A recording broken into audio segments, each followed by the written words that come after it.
Bienvenue sur Contact Pro Life. C'est Germain Kaindo à la présentation. Merci encore pour nous avoir rejoints. Je crois que vous avez choisi la bonne chaîne. Comme vous l'avez lu dans le titre, aujourd'hui nous allons parler de deux choses. Mais nous allons peut-être, si nous avons le temps, nous allons aller jusqu'à épuiser nos trois sujets. Le premier sujet, c'est quoi la balkanisation? Beaucoup de gens crient la balkanisation, il me semble que beaucoup de gens ne savent pas exactement ce qui se passe et qu'est-ce qui se passe dans la tête des balkanisateurs, ceux qui ont fomenté ce plan-là de la balkanisation de la République démocratique du Congo. Dans la deuxième partie, nous allons parler du pouvoir, nous allons parler de notre pays et le changement dans lequel nous nous attendons, où en est-on avec le changement. Donc nous allons essayer un peu de décrypter aussi l'actualité qui s'est déroulée il y a 2-3 jours à Kinshasa, où il y a eu fermeture de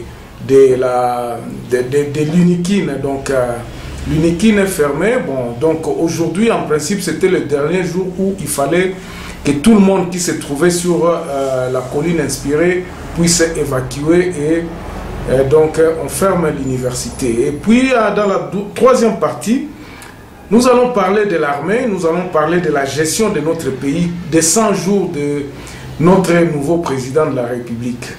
Alors, sans plus tarder, chers amis, nous allons parler de cette balkanisation. Je vous rappellerai que j'étais quand même parmi les premiers qui ont commencé à crier sur les réseaux de la balkanisation. Qu'est-ce qui se passait exactement? Les tueries à Beni, les guerres à Uvira, les guerres à Minembwe et tout ça. Nous avons vraiment décrit, écrié, dénoncé tout ce fait-là. Nous avons dit exactement ce qui se passait sur le terrain. Nous avions attiré l'attention de tout le monde, du monde entier, de tous ceux qui voulaient nous écouter. Heureusement pour nous, ce que nous avions parlé n'est pas tombé dans les oreilles sourdes. Il y a des gens qui ont pris le courage d'aller même jusque sur le terrain et voir exactement ce qui se passait et essayer de comprendre.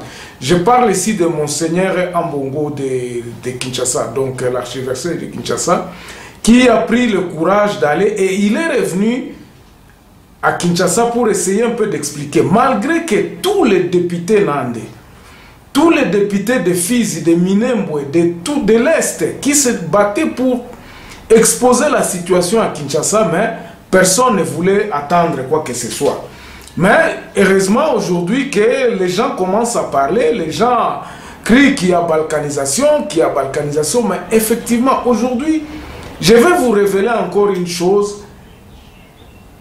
Ce que pense le balkanisateur, qu'est-ce qui pousse à ce que la balkanisation ait lieu? Je vous ai expliqué que les raisons donc pour que la balkanisation arrive à faire succès, toutes les données étaient sur table. Donc toutes les données étaient vraiment disons à 80%, parce que dans la population même, dans le Congolais lui-même, nous avons vu que le Congolais était prêt à la balkanisation du fait que le Congolais n'arrive pas à gérer son pays. Dans la mentalité des Congolais, ce qui se passe à l'Est ne concerne pas l'Ouest.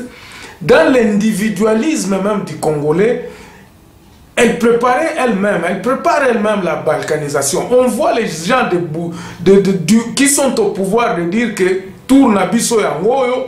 On se demande derrière tous ces genres de paroles-là, qu'est-ce qui se cache en réalité? Quand on dit que Moulou Bande a un pouvoir Mikolo, quand on dit que non, ils ont problème nangate, ils ont problème avec étudiants bazo sala makele le kuna. Quand on dit par exemple que non, biso toza kote on a kin toza na biso bien makambwane zo le kaka kote a Beni kuna. Le gouvernement central n'arrive pas à donner des responsabilités. On ne sait pas exactement qui est responsable, qui fait quoi. Nous avons vu ça dans l'administration. Donc, notre administration, notre État ingouvernable, donc nous devons le décrier parce que l'État n'arrive pas à s'imposer à Aru, elle n'arrive pas à s'imposer à Beni, elle n'arrive pas... Le fonctionnement de l'État n'est pas correct, n'est pas ce qu'il devrait être. Et cela donne vraiment une place à une certaine balkanisation. Nous allons voir que l'individualisme même de ce Congolais lui-même, il prépare cette balkanisation. Ceux qui sont à Kisangani ne sont pas concernés par le président de la République, qui pense qu'en arrivant au Congo, il doit d'abord construire le pont, il doit d'abord construire, refaire les rues de Kinshasa, pendant qu'à Mweneditu, il n'y arrive même pas de véhicules. Donc, le développement dans l'intérieur du pays, ça ne se passe pas. On avait passé par les choses de la décentralisation. La décentralisation ne se fait pas sentir par la population. Le pouvoir est toujours retenu à Kinshasa. Alors, les députés ont décrié tout ça et les choses ne semblent pas marcher. Les mêmes habitudes que nous avions dans les gouvernements précédents continuent à prendre de l'ampleur même de plus en plus. Dans l'armée, au lieu que le président de la République puisse venir et commencer à restructurer les choses de base, on a continué pratiquement avec le même système. Donc, ça c'était sur le plan qui préparait la balkanisation, sur le plan d'abord moral du Congolais lui-même. Donc, l'administration n'étant pas bonne, nous avons vu aussi du côté de la justice qui est rendue comme ça, donc on arrête les gens, il y a des détournements, les gens sont en prison pour rien, les autres... Donc une injustice à flagrance. Et cela a mis ce venin-là de balkanisation dans les têtes de certains politiciens qui sont des Congolais, mais ils se disent, mais dans le système Oyo, jamais pas n'angaï développement kokomaka. Est-ce qu'ils ont tort? À vous de juger. Bino moko ba Congolais boyebi makambango ndenge zalaka. Alors la justice n'est pas là. Nous voyons la Cour constitutionnelle qui est le top, la Cour constitutionnelle qui devient qui n'avance même pas. Donc on voit comment les jugements de la Cour constitutionnelle qui reviennent alors que donc ils contestent la Constitution. Donc on a biaisé la Constitution. Tout ça, tous ces imbroglios font que ça, ce sont les plans des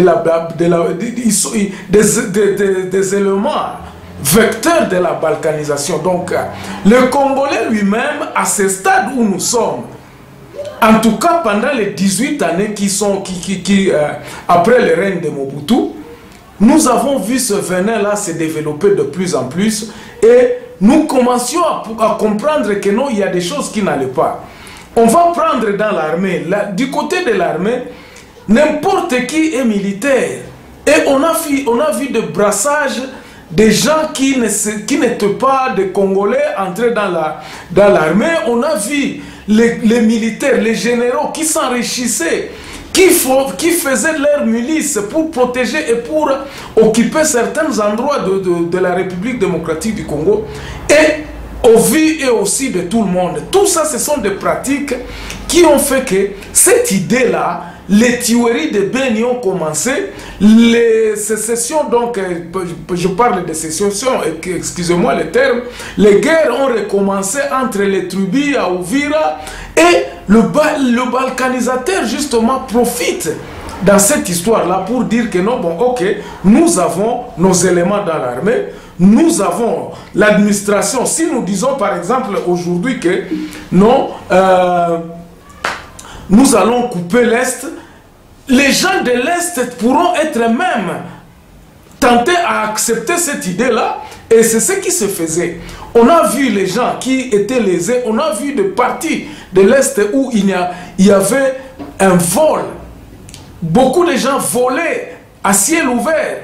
Et celui qui était fort, donc celui qui tenait l'arme était le roi, ou c'est celui qui contrôlait la situation. On a vu des gens qui se sont enrichis illicitement, donc sans comprendre. Et ces gens-là qui devraient consolider le pouvoir de l'État ne faisaient plus rien. On a vu les gens, on a vu les militaires dans l'armée À Kinshasa, on donne l'argent de militaires qui étaient donc qui n'arrivaient pas à la destination de ceux qui devraient percevoir leur salaire au travail et au vu de ce qui se faisait.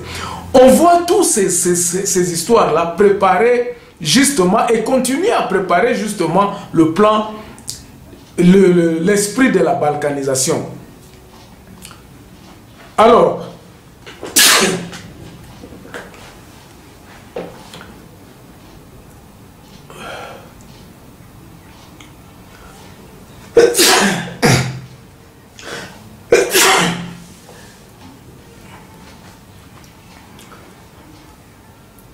et tout ça continuait à favoriser donc l'esprit de balkanisation.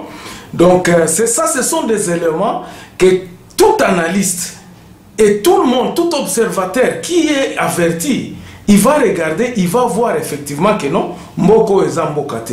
Nous qui sommes à l'étranger, lorsque nous voyons comment les choses se font, comparativement à ce qui se fait et ce qui se fait à l'étranger, ou dans le pays où nous sommes, nous disons que où va le Congo? Donc, ils ont course au pouvoir pour le pouvoir, mais pas pour Yakubongi Samboka. Esprit Yakubongi Samboka wana na ba dirigeant au ba ezalaka et pas na biso ezalakate. Donc, tout ça a contribué maintenant à la forme, à des éléments. Si on déclare aujourd'hui balkanisation, en tout cas, les gens qui sont lésés dans leur sécurité, les gens qui voient l'administration qui ne marche pas, ils seront tout à fait d'accord. Et même c'est ça qui fait que parmi nous, parmi les politiciens de ceux qui nous dirigeaient, on commençait même à signer des accords avec des pays étrangers pour dire que non, en tout cas, Mokawana et Kozala balkanisé kaka. Parce que ils ont signé. Nous avons des rumeurs, vous savez bien que les rumeurs, c'est quelque chose aussi qui, c'est une information, mais qui peut-être n'est pas juste, mais c'est un rumeur.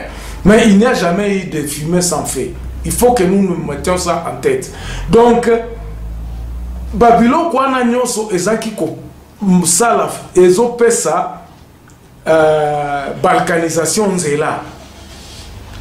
Alors, je vous disais, avant de vous expliquer tout ça, maintenant, le balkanisateur voit comment, qui est derrière cette balkanisation. Derrière cette balkanisation, il y a ceux qui voient l'intérêt de leur pays. Bamoni que non, parti wana ezo regorger ba minéraux, ezo regorger ba richesse moko o eko bénéficier na bango na pays wana. Contrôler cette terre là va perpétuer donc eko sala ke bamboka na bango ekende liboso. Eko sala ke ba business na bango ekende liboso, eko sala ke bamboka na bango. Donc ils ont vraiment tout intérêt à ce que cette situation là demeure pour que Bamboka na bango et continue à vivre dans ndenge ya bien. Vous allez voir dans ce pays-là, il y a la paix, développement zali, bazo s'organiser bien, bakam na bango nyo surtout zali wana, ezo kende bien. Donc c'est parmi nos voisins, nous ne pouvons pas nous voiler la face. Parmi nos voisins, parmi les grandes puissances mondiales, il y a un lobby international, ceux qui entretiennent au bâtira ka profit na ba minéraux à côté wana o balingi ba balkaniser ba lobby ebele zali ba grande compagnie ba ya minene mondial reconnu. Nous savons que le cobalt est chez nous, nous savons que coltan est pas na biso o coltan ba cobalt ba minéraux wana, ce n'est pas le Rwanda qui en veut. Il y a la communauté internationale, ba lobby international, ba grande puissance internationale bazana besoin ba minéraux wana. Mais